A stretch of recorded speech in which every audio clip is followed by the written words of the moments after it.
네, 안녕하세요. 정보처리 기능사 필기 강사 한다면입니다. 자, 오늘 시간은 전자계산기 일반 네 번째 시간이죠. 코드하고 명령어 형식, 뭐 주소 지정 방식, 뭐 이런 것들에 대해서 배우도록 하겠습니다. 오늘 배우는 것도 되게 중요해요.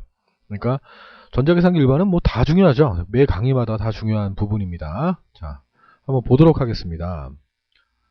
자, 코드를 보기 전에 언어 번역기에 대해서 좀 배우겠습니다. 자, 언어 번역기라는 거는 사람이 작성한 프로그램을 기계가 이해하기 쉬운 언어로 번역하는 프로그램을 말합니다. 그러니까 언어 번역기는, 그러니까 이해하기 쉽게 설명을 드려보면, 그 컴퓨터 입장에서 봤을 때 프로그램을 개발하는 거는 컴퓨터가 아니고 사람이 개발을 해요. 사람이 개발합니다. 네.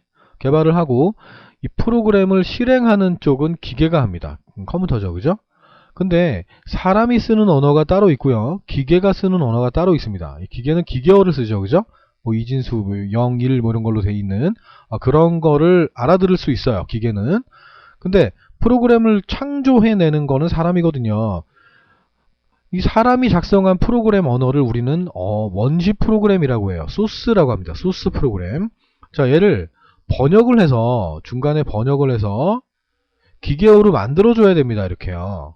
그 기계어를 우리는 목적을 달성했다 그래서 목적 프로그램 또는 기계어라고 얘기합니다. 이 기계어로만 돼 있으면 얘를 가지고 실행할 수가 없기 때문에 실행 가능한 프로그램, 그러니까 실행 가능한 아이콘을 만들어내야 돼요. 그러니까 바로가기 아이콘이라고 할까요? 그 바로가기 아이콘을 만들어내야 돼요. 그 만들어내는 걸 우리는 링커라고 합니다. 링커. 그리고 만들어졌으면 그 만들어진 것을 로드 모듈이라고 해요. 그리고 우리는 지난 시간에 그 내장 방식에 대해서 얘기했는데 프로그램을 실행시키면 주기억 장치로 가져온다 그랬어요. 그 가져오는 거를 우린 로더 또는 로딩이라고 합니다. 그러니까 로더, 그 다음 실행이 되는 겁니다. 자, 다시요. 사람이 프로그램을 개발을 합니다. 기계가 실행하려면 기계어로 번역을 해야 되고요. 기계어가 됐습니다. 그리고 실행 가능한 상태의 모듈이 만들어지고요. 만드는 거죠. 만들어졌습니다. 자, 더블 클릭을 하면 주기억 장치로 가져오고요. 그리고 실행이 되는 겁니다. 자, 요게 그냥 실행 단계, 언어 번역 과정인데요. 뭐 여기를 가로를 치는 문제들이 나온 적이 있어요. 과거에는요. 그죠? 최근에는 각각의 용어에 대해서 묻는 문제가 출제가 되고 있습니다. 특히 요 링커, 로드 모듈, 로더 요 세 가지가 아주 중요합니다. 자, 실행 가능한 프로그램을 만든다. 실행 가능한 상태의 모듈이다. 그리고 주기억 장치로 가져온다. 그러면 로더구나. 이 로드라는 말이 다른 말로 패치라고도 해요.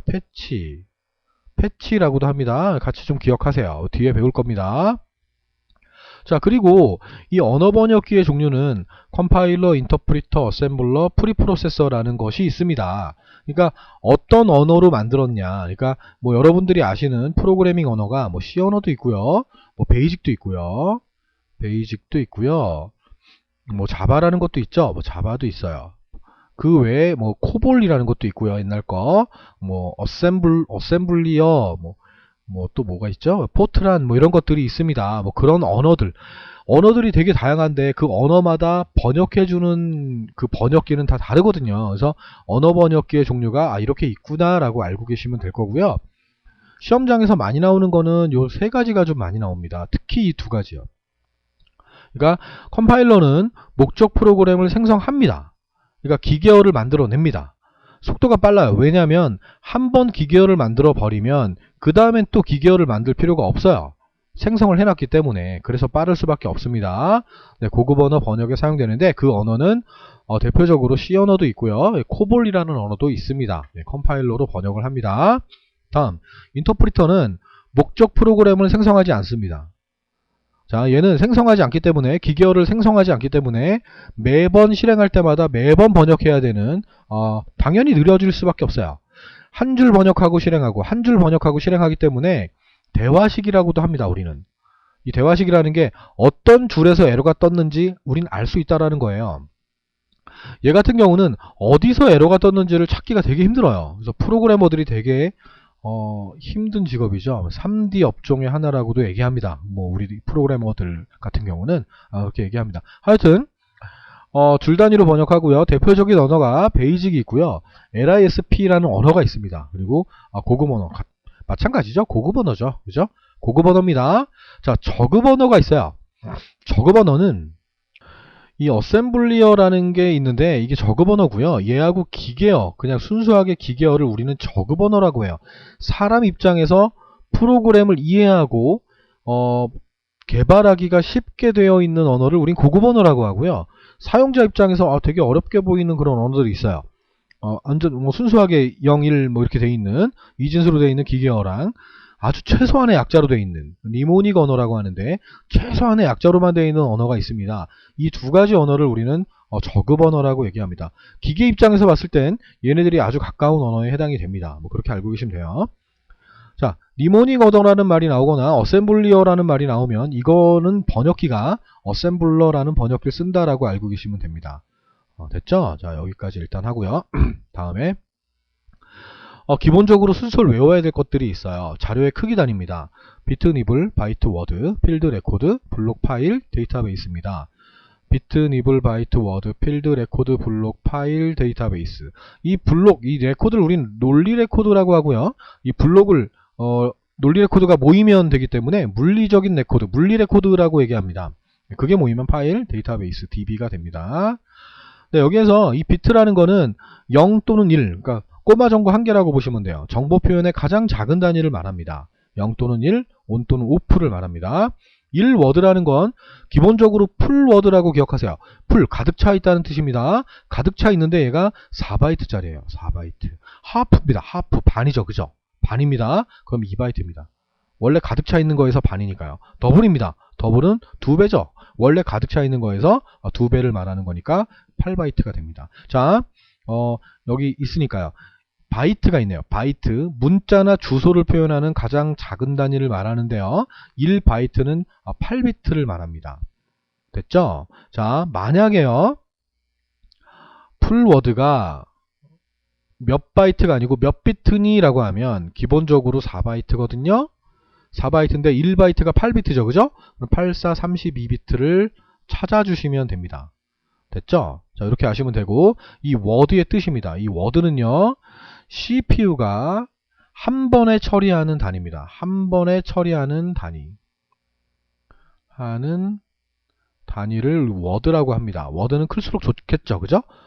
CPU가 한 번에 처리하는 단위를 말합니다. 그렇게 아시면 될 것 같고요. 또 니블이요. 좀 지저분해지는데 낙서 좀 할게요. 자, 니블은 4비트입니다. 4비트인데. I입니다. 4비트예요. 그러니까 4개의 비트가 모이면 1니블이 되고요. 8개의 비트가 되면 1바이트가 되는 겁니다. 자, 이렇게 쭉 외우시면 됩니다. 네, 다음요. 저장 용량의 단위입니다. 우리 많이 봤을 겁니다. 바이트, 킬로바이트, 메가바이트, 기가바이트, 테라바이트, 페타바이트라고 합니다. 자, 여기에서 1킬로바이트는 1024바이트입니다. 자, 우리가 생각하기에 1kg이 1000g이에요. 1000g. 자, 우리는 10진수를 사용하기 때문에 1000으로 딱 떨어지는데요. 얘네들은 기계는요, 2진수를 쓰기 때문에 2의 10승이에요. 2의 2를 10번 곱해보면 1024가 나옵니다. 1024바이트라고 보시면 됩니다. 다음 1메가바이트예요. 1메가바이트는요 1024kb예요. 그리고 바이트로 환산하면 1024 곱하기 1024바이트가 되는 거예요. 자, 이걸 하는 요령은요, 1메가바이트와 바이트가 2번 차이 나기 때문에 1024가 2번 곱해졌다고 보시면 됩니다. 자, 그러면 여기서 좀 머리 잘 돌아가시는 분들은, 자, 1기가바이트가 몇 메가죠? 네, 1024메가예요. 그럼 몇 바이트예요? 하나, 둘, 세 번 차이 나죠? 1024를 3번 곱했겠구나, 이렇게 아시면 됩니다. 됐죠? 자, 그리고 얘는요, 2의 20승이에요. 2개 있으면 2번 곱했으면 2의 20승이 됩니다. 네, 요렇게 외우셔야 됩니다. 그냥 애들한테는요, 바이트는 기본적인 거니까 KEM, GTP, KEM, GTP 이렇게만 외우라고 합니다. 그러면 순서를 물어봤을 때 틀릴 이유가 전혀 없습니다. 됐죠? 얘도 마찬가지예요. 순서를 물어봤을 때 틀리면 안 되거든요. 작은 거부터 큰 단위 또는 큰 거부터 작은 단위 이렇게 물어봅니다. 됐죠? 네, 다음 걸로 넘어갈게요. 자, 시험에 나오는 모든 코드를 정리 한번 해봤습니다. 자, 비트와 표현 가능한 수에 대해서 정리를 좀 했습니다. 비트란 금방 얘기했습니다. 정보 표현의 가장 작은 단위로 1비트로는 두 가지를 표현할 수가 있어요. 켜져 있다, 꺼져 있다, 또는 0 또는 1 이렇게 표시할 수가 있습니다. 그걸 1비트라고 합니다.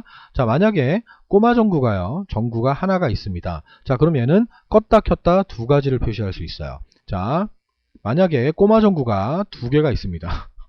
잘 못 그려도요. 네, 두 개가 있습니다. 자, 그럼 얘 가지고는요. 둘 다 꺼트리고요. 하나씩만 키고요. 둘 다 키는 네 가지가 있습니다. 됐죠? 3비트라면요. 한 번만 더 할게요. 네, 좀 지겨울 건데. 그림을 보면서 네, 3비트입니다. 3비트 쓸게요. 자, 3비트 가지고는 안 써야지. 몇 가지를 할 수 있냐면 다 꺼트리고요. 하나씩만 키고요. 0, 1, 1, 1, 0, 0, 1, 0, 1, 1, 1, 0, 1, 1, 1 이렇게 있어요. 하나, 둘, 셋, 넷, 다섯, 여섯, 일곱, 여덟 가지를 할 수 있어요. 또 있나요? 없어요. 없어요. 그러니까 8가지. 그러니까 1비트 가지고 2개, 2비트 가지고는 4개, 3비트 가지고는 8개구나. 이 얘기는 뭐예요? 자, 1비트 가지고는 2의 1승, 2비트 가지고는 2의 2승, 3비트 가지고는 2의 3승을 말해요. 2의 3승은 2를 3번 곱한 거죠. 그죠? 2의 2승은 2를 2번 곱한 거고요. 그죠? 네, 그렇게 합니다. 그러니까 여기서 그런 정리가 돼 있는 거예요. 2의 4승이니까 16가지, 2의 5승이니까 32가지, 뭐 이런 거라고 알고 계시면 됩니다. 자, 여기서부터 그냥 2의 6승이래요. 6승이니까 그냥 64라고 외우세요. 6이니까 6, 6이니까 6 이렇게 외우세요. 그 다음부터는 2를 곱해 나가면 되니까요. 여기서 2를 곱해 나가면 되니까요. 6을 기준으로 해서 6이니까 6 이렇게 외우시면 될 것 같아요. 자, 코드가 있습니다. 요렇게는요. 문자를 표현하는 코드예요. 문자, 한 글자를 표현하는 코드를 말합니다. 자, BCD 코드입니다. 자, BCD 코드는요. 이진화 10진 코드라고도 합니다. 아셔야 됩니다. 자, 6비트짜리예요. 6비트예요. 한 글자를 표현하는데 6비트가 필요하답니다. 자, 64가지 당연한 얘기예요. 6이니까 6이에요. 다음 아스키 코드입니다. 자, 아스키 코드. 자, 7비트짜리예요. 통신용이고요. 개인용 PC에 사용되고 있습니다. 통신용, 개인용 PC 아셔야 됩니다. 자, 127가지예요. 얘보다 하나 증가했으니까 곱하기 2를 했겠죠. 그죠? 네. EBCDIC, FCD기라고도 하고요. BCD에서 확장돼 있다라는 의미입니다. 확장 이진화 10진 코드라고 하고요. 8비트짜리입니다. 한 글자를 표현하는데 8비트가 사용된답니다. 자, 256가지. 뭐 대형 PC에서 사용되고 있고요. 자, 하여튼요. 자, 요 네 가지는 한 글자를 표현하는 단위입니다. 코드입니다. 자, 만약에 존 비트를 물어볼 때가 있습니다. 자, BCD 코드의 존 비트는 몇이니? 그럼 2예요. 자, ASCII 코드의 존 비트가 몇이니? 3입니다. FCD 코드의 존 비트가 몇이니? 3입니다. 아시겠어요? 자, 얘 6이었죠. 얘 7이었어요. 얘 8이었습니다. 자, 빼기 몇 한 거예요? 빼기 4 한 겁니다. 자, 존 비트를 구하라 그러면 원래 자기 비트에다가 빼기 4를 하면 구해집니다. 많이 출제가 된 적이 있습니다. 봐두셔야 됩니다. 그리고 이진화 10진 코드는 몇 가지를 표현할 수 있니? 64가지. 이렇게 나옵니다. 다음 8421 코드라는 거는 BCD 코드라고 보시면 돼요. 네. 대표적인 가중치 코드입니다. 무게가 실려 있다는 거예요. 자, 진법 변환에서 우리가 1101 이렇게 있으면 1의 자리, 2의 자리, 4의 자리, 8의 자리라고 했거든요. 다 자릿수마다 무게가 실려 있죠. 그죠? 자릿수마다. 그거를 우리는 8421 코드, 대표적인 가중치 코드라고 합니다. 대표적인 비가중치 코드는 3초각 코드가 있습니다. 자기 보수 코드라고도 해요. 대표적인 비가중치 코드 그러면 3초각 코드를 고르면 됩니다. 자, 얘는요. 그냥 일반적으로 8421 코드에다가 더하기 3을 하면 됩니다. 3초각 코드가 됩니다. 3이 초과됐다라는 거예요. 됐죠? 네, 여기까지 일단 하고 또 다음 넘어갈게요. 자, 다음 페리티 비트입니다. 자, 페리티 비트는 에러 검출용 비트예요. 에러를 검출할 때 사용합니다. 정보 표현의 여유 단위가 아닙니다. 정보 표현의 단위가 아니에요. 그러니까 BCD 코드가 6비트라 그랬는데요. 이 6비트는 문자를 표현하는 겁니다. 한 문자가 6비트의 숫자, 이진수를 가지고 우리가 사용하는 한 글자를 표시하는데 이 페리티 비트라는 건요.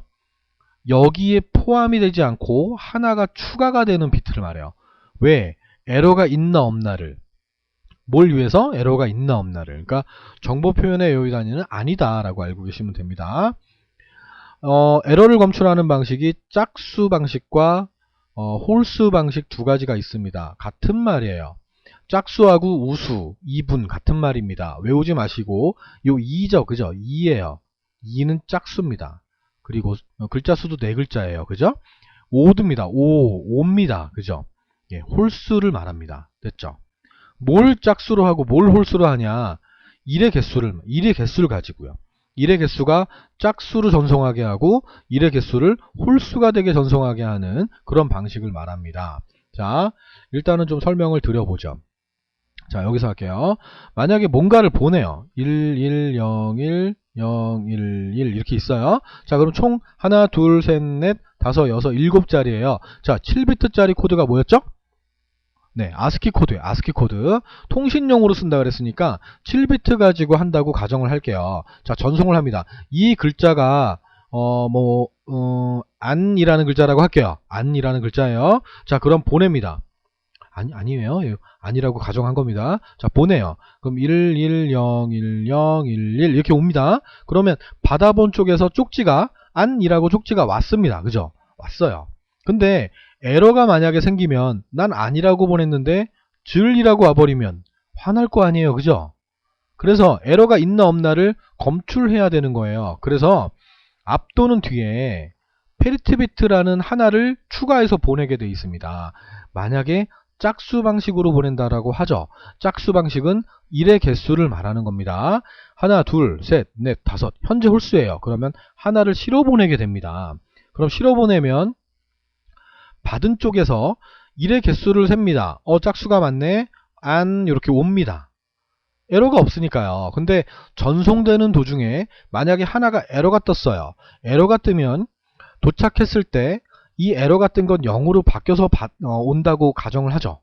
그러면 1의 개수가 얘가 0으로 바뀌면서 1의 개수가 짝수가 돼야 되는데 홀수가 돼버립니다. 그러면 에러가 뜬 거죠. 그죠? 하나, 둘, 셋, 넷, 다. 안 됐네? 그러면 삥 소리가 납니다.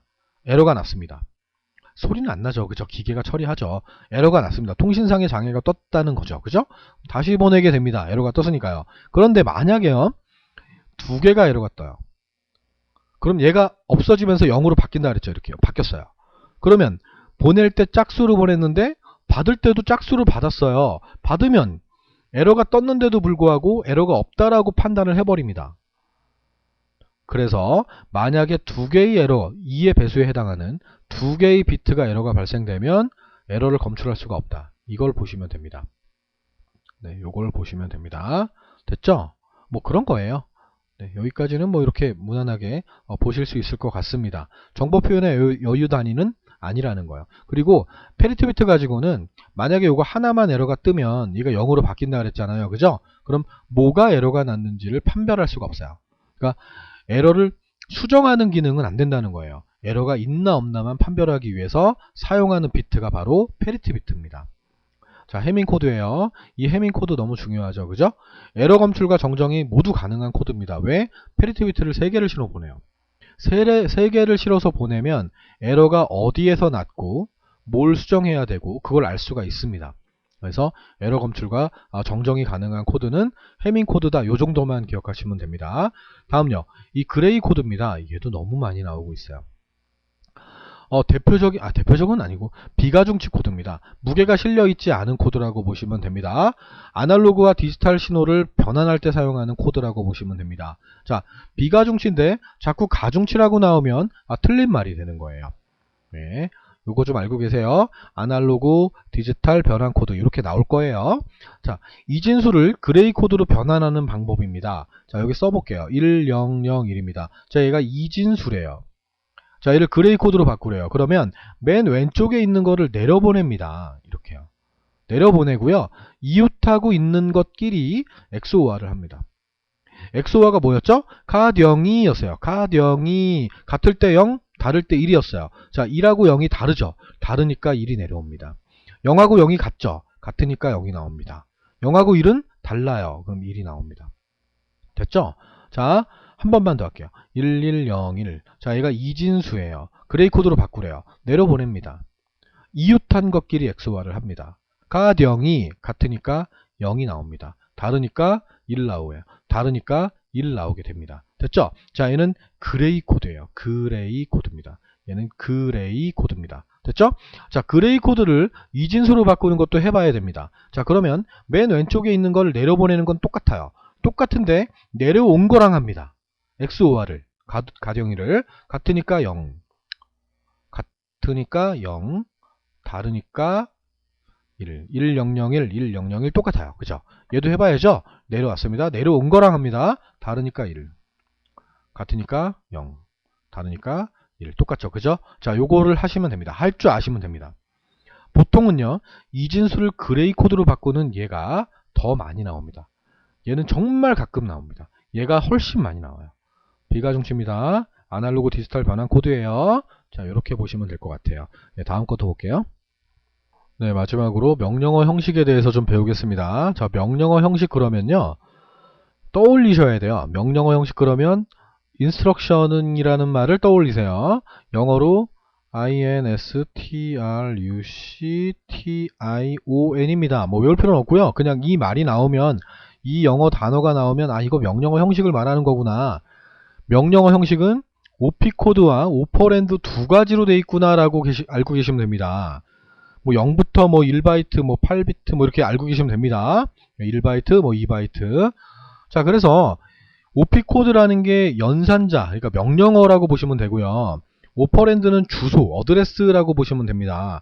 자, 명령어 형식의 첫 번째 바이트에 있는 것은 그러면 둘 중에 하나 OP-코드를 찍으시면 됩니다. 너무너무 많이 나왔던 문제입니다. 자, OP-코드. 연산자의 기능이 아닌 것은 하면서 뭐 나옵니다. 뭐 나와요. 나오는데 주소 그럼 아닙니다. 됐죠? 명령어 형식에서 표현할 수 없는 것은 하면서 뭐 여러 가지 또 나올 수 있습니다. 자, 그런 거는 기출문제에서 우리가 풀어보도록 하겠습니다. 하여튼 명령어 형식 그러면 아, 인스트럭션이구나. 아, OP-코드랑 오퍼랜드로 돼 있구나. 이렇게 알고 계시면 됩니다. 만약에 오퍼랜드가 없어요. 주소가 없대요. 당연히 0주소죠. 그죠? 네, 한 개면 1주소죠. 네, 두 개 있어요. 오퍼랜드가 두 개 있으면 2주소예요. 이 어드레스라고 합니다. 세 개가 있으면 3주소가 됩니다. 그냥 이렇게 기억하시면 돼요. 여기서도 또 나옵니다. 시험이. 오퍼랜드가 두 개로 돼 있고 어쩌고 저쩌고 하면 아, 이거 이 어드레스구나. 이렇게 보시면 됩니다. 특징들입니다. 아주 구구절절 설명드릴 수는 없고요.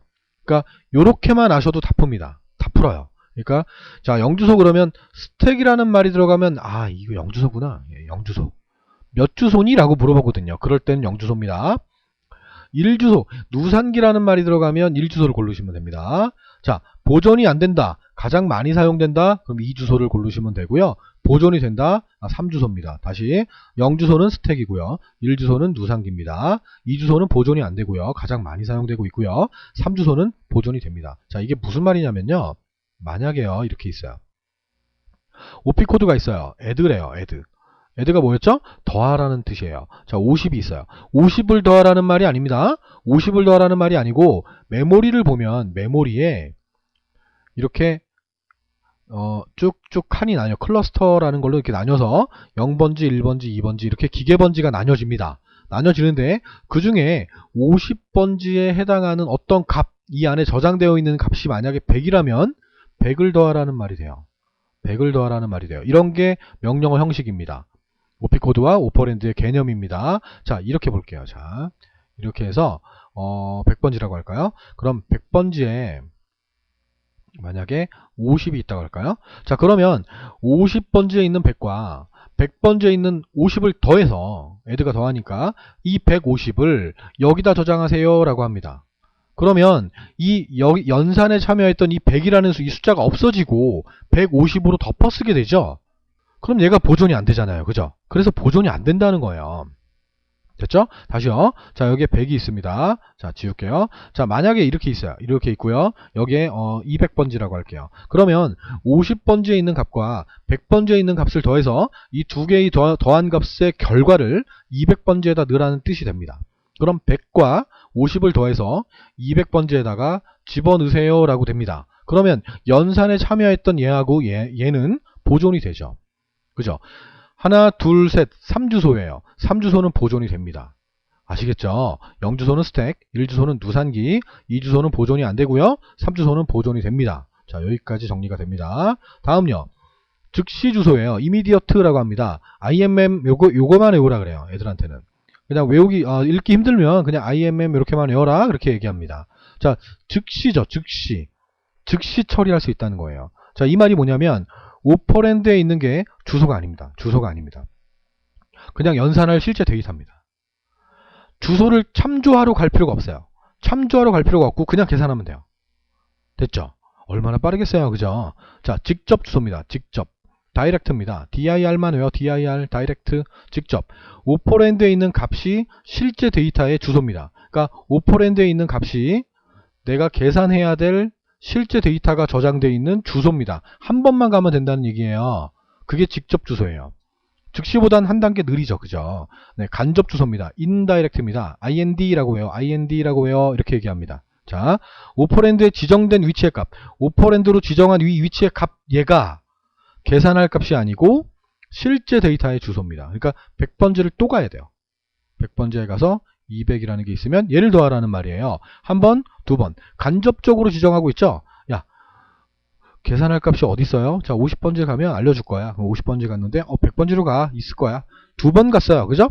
두 번 가면 간접이 되는 겁니다. 자, 그럼 세 가지 중에서 가장 빠른 건 즉시, 그 다음 직접, 그 다음 간접이 되는 거예요. 이런 말 나올 거예요. 2회 이상 참조. 네, 요 말도 나올 거고요. 네, 요렇게가 됩니다. 다음요. 절대 주소예요. 기계 주소죠. 기계 주소입니다. 절대로 변할 수 없는 주소를 말합니다. 아까 말씀드렸죠? 0, 1, 2 이렇게 매겨나가는 거. 자, 이걸 절대 주소, absolute라고 합니다. ABS만 해요. ABS만 해요. 이렇게 얘기합니다. 기억 장소를 16진수로 0, 1, 2, 3 순서대로 매긴 것을 말합니다. 이 말이 나오면 절대 주소구나. 이렇게 찍으시면 됩니다. 다음 인덱스 주소입니다. 오퍼랜드에 있는 값과 이 오퍼랜드에 있는 값과 인덱스 레지스터에 있는 값을 더해서 주소를 계산하는 방식입니다.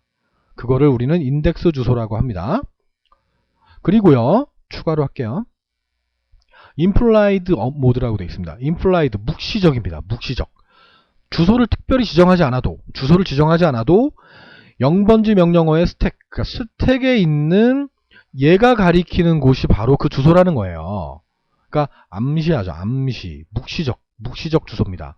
자, 스택이라는 말이 들어가도 이거 implied 묵시적 주소구나. 얘를 탁 고르시면 됩니다. 됐죠? 최근 유형에 나오고 있었어요. 최근이라 그래봤자 2011년인가요? 네, 그때죠. 그죠? 그때가 그때 끝났으니까요. 네, 기출문제 한번 보겠습니다. 다른 문제를 좀 보려고요. 여기 없는 거를. 주로 나오는 건 여긴데. 네. 주소 접근 방식 중에 약식 주소 표현 방식에 해당하는 것은 그러면 계산에 의한 주소입니다. 이게 정확하게 알려주지 않는다는 거예요. 알려주지 않고 어떤 인덱스 레지스터든 MAR이라는 게 있어요.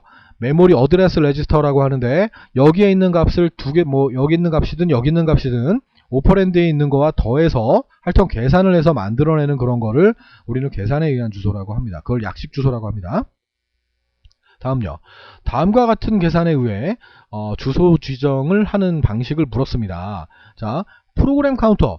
전에 배웠죠? 레지스터. 다음에 실행할 명령어의 주소를 기억하고 있는 레지스터라고 되어 있습니다. 얘하고 프로그램 카운터하고 오퍼랜드랑 더해서 주소를 구해내는 그런 방식을 우리는 상대 주소라고 해요. 상대 주소. 그러니까 어떤 학교 반이 있어요. 반이 있는데 어떤 학생이 되게 유명한 학생이에요. 얘가 이름이 뭔지 알아요. 이름이 개동이에요. 만약에 개동이에요. 그러면 이 옆에 있는 애는 되게 조용한 애예요. 그래서 이름을 몰라요. 선생님이. 야, 그럼 개동이 옆에 있는 애 이렇게 물어보죠. 그죠? 지적을 하죠. 상대적으로 변하죠. 그죠? 그런 걸 우리는 상대 주소라고 합니다. 상대 주소라고 합니다. 그 말, 이 상대 주소라는 이 말에 얘가 깔려 있다면, 얘가 프로그램 카운터라는 말이 있다면, 더하는 부분에 얘가 있다면 상대 주소구나. 이렇게 기억하시면 됩니다. 이 색인이라는 게 인덱스입니다. 됐죠? 앱솔루트고요. 베이스, 이거 베이스 주소는 뭐 특별히 알 건 없어요. 네, 메모리 어드레스인데요. 네, 이건 또 문제 풀면서 혹시 나오면 그때 설명드릴게요. 주로 나오는 것들은 얘네들이다. 명령어 형식에서 이렇게 보시면 됩니다. 자, 마무리하면서요. 이렇게 나온 적이 있습니다. 자, 이렇게 있고요. 얘가 어떤 명령어가 있어요. 그리고 50이라고 되어 있습니다. 자, 50번지에는 100이 있고요. 100번지에는 예, 200이 있습니다. 자, 요게 지금 명령어 형식에 오퍼랜드에 50이 저장되어 있습니다. 자, 간접 주소입니다. 그럼 실질적으로 어떤 값을 계산할까요? 그러면 50번지에 가서 100을 갔죠? 간접이니까 얘는 계산할 값이 아니에요. 100번지로 또 가요. 네, 200을 계산하게 되죠? 그럼 200이 계산에 참여가 되는 겁니다. 200이 답이 됩니다. 됐죠? 요런 문제들이 있습니다. 네, 오늘 여기까지 하시고요. 네, 다음 시간 또 뵐게요. 네, 수고하셨습니다.